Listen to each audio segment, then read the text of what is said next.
E aí, galera do nono ano, o professor Jairo chegando para mais uma aula de arte. E durante os nossos encontros nós estamos falando sobre obras de arte e a relação dos nossos sentimentos com essas obras. Nós trouxemos aqui, tanto nas nossas aulas gravadas, quanto em nossos encontros através do Google Meet, nós apresentamos alguns quadros para vocês e é claro que vocês falaram que sentimentos vocês tinham acerca daquelas imagens, daquele quadro. Nós trouxemos alguns quadros de Pablo Picasso, Van Gogh e você trouxe a sua opinião.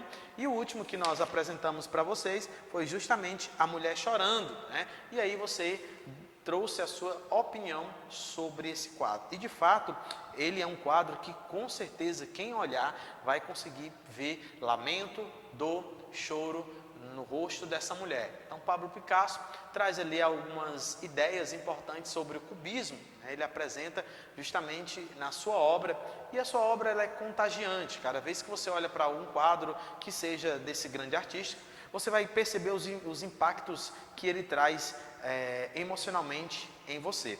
Hoje nós vamos falar um pouco sobre inspirando e expressando emoções. A arte é muito favorável aos nossos sentimentos e quando isso acontece, é importante que a gente compartilhe essas informações, que a gente fale um pouco sobre isso. Nós vamos falar um pouco sobre outro tipo de arte. Tudo isso agora no nosso encontro. Pega o teu material, se prepara, vamos lá ao nosso encontro. Nós vamos começar aqui falando sobre inspirando e expressando emoções. Você lembra dessa imagem? O grito de Edvard Munch. Pois é, essa imagem também ela esteve presente no nosso encontro.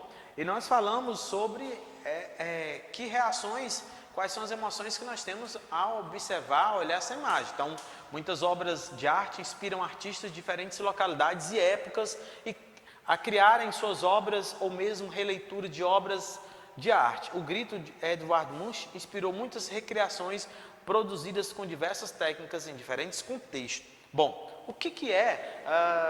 Primeiro, é importante que possamos compreender o que é essas recriações, né? Recriações são justamente ideias que a artista tem baseado na ideia original, não é fazer com que aquela ideia original desapareça, mas é que você vai trazer ali um pouco de uma ideia em cima do que já existe do original. Vamos lá. Bom, aqui foram algumas imagens que surgiram.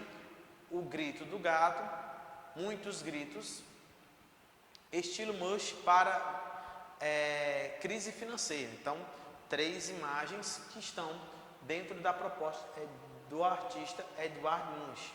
Tá? Vamos lá, dando sequência à nossa aula. Bom, qual é a representação de temas históricos? A obra a seguir mostra um momento trágico. As pessoas estão desesperadas diante da morte. É mais uma imagem de violência retratada por um artista. Então nós vamos agora, em muitas épocas e por meio de muitos estilos, os artistas representaram o lado mais sombrio da realidade. Então nós temos aqui um quadro forte, tá, que nós vamos, eu peço para que vocês possam também dar uma olhada nele em casa, né? Ele vai trazer justamente, né, algumas cenas referente, tá, à dor, ao sofrimento, né? A obra a seguir, ela vai mostrar um momento trágico, as pessoas estão desesperadas diante desse processo da morte, né? Que em muitas épocas e por meio de muitos estilos, os artistas representaram o lado que era sombrio, diferente na realidade, né? Naquele processo. Outro conceito importante que a gente precisa compreender, a arte povera é justamente um movimento originado na Itália, no final dos anos de 1960, que buscava fazer uma aproximação da obra de arte com as pessoas no seu dia a dia. É interessante lembrar e deixar fixo em nossa mente de que a arte ela não é criada simplesmente por ser criada, ela se tem um propósito. Então, esse movimento de 1960, tá? Ele surge justamente lá na Itália, no final dos anos de 1960, com a ideia de que ele buscava fazer uma aproximação da obra de arte com quem? Pessoas no seu dia a dia. Muitas vezes, as pessoas olham para um quadro e elas dizem, eu não consigo entender nada, eu não percebi nada. Porque você precisa olhar um quadro com outros olhos. Como professor?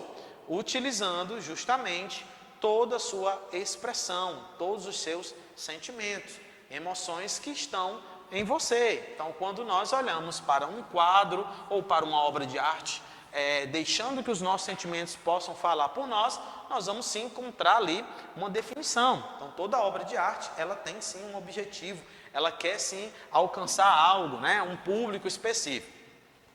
O objetivo era utilizar o mínimo de material para obter a arte feita com materiais elementares, como trapos, jornais, gravetos, sementes, cordas, que oferecem pouco em tratamento, né? Oferecem pouco em tratamento estético e são ricos em elementos de composição plástica. Ou olha aqui uma imagem que nós temos, que é a chamada armadilha, né?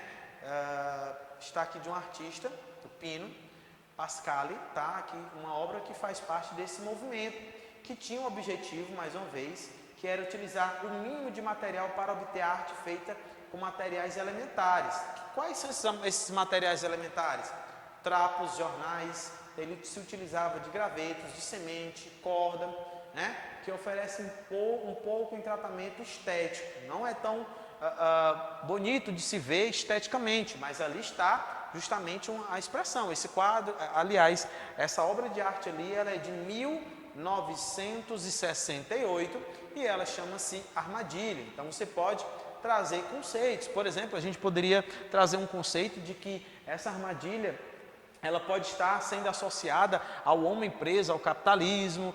Que tipo de situação poderia estar inserido nesse contexto dessa arte? Você vai lá, você pode observar e você traz aí justamente a sua visão sobre essa obra. A maioria das obras da arte pobre faz uma crítica ao consumismo, olha aqui, e proporciona uma reflexão sobre o lixo que a sociedade produz e o uso que ela faz dos objetos. Toda arte, toda apresentação de um quadro ou toda expressão que se tenha dentro de uma obra de arte se traz sim um objetivo. Então, no caso da ideia da obra da Póvoa, faz uma crítica, né, justamente ao consumismo. As pessoas são tão levadas ao consumismo. Por essa razão, eu vim aqui nessa imagem que traz essa armadilha. Poderíamos trabalhar com a perspectiva da armadilha do consumismo, né? As pessoas estão presas dentro de uma perspectiva do consumismo, né? Ou seja, tudo que vê à sua frente quer comprar, né? Quanto mais tem, melhor ainda. Então, poderíamos utilizar essa arte para definirmos um pouco sobre isso, tá? E é justamente o objetivo. Então, mais uma vez, para que fique aí, fixe em vocês, a maioria das obras de arte, Póvoa faz uma crítica ao consumismo e proporciona uma reflexão sobre o lixo que a sociedade produz e o uso que ela faz dos objetos. Então, você está justamente vendo aí essa relação que existe da arte com o meio ambiente, com a sociedade, com as pessoas que, de uma certa forma, são ali os personagens dessa arte. Nós produzimos lixo, nós produzimos e somos parte desse consumismo grandioso em que a sociedade, a cada dia que passa, ela está inserida.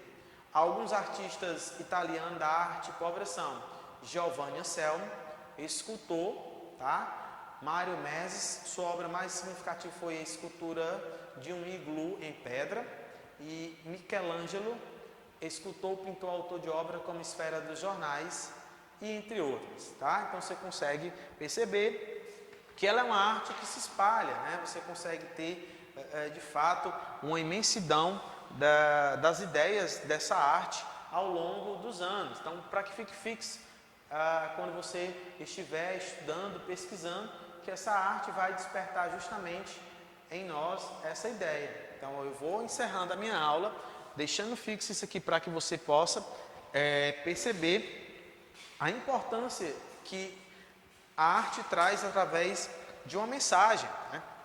Mensagens sugestivas, para que você possamos perceber tanto que essa arte traz informações no contexto cultural, social, ambiental. Então é essa a aula de hoje.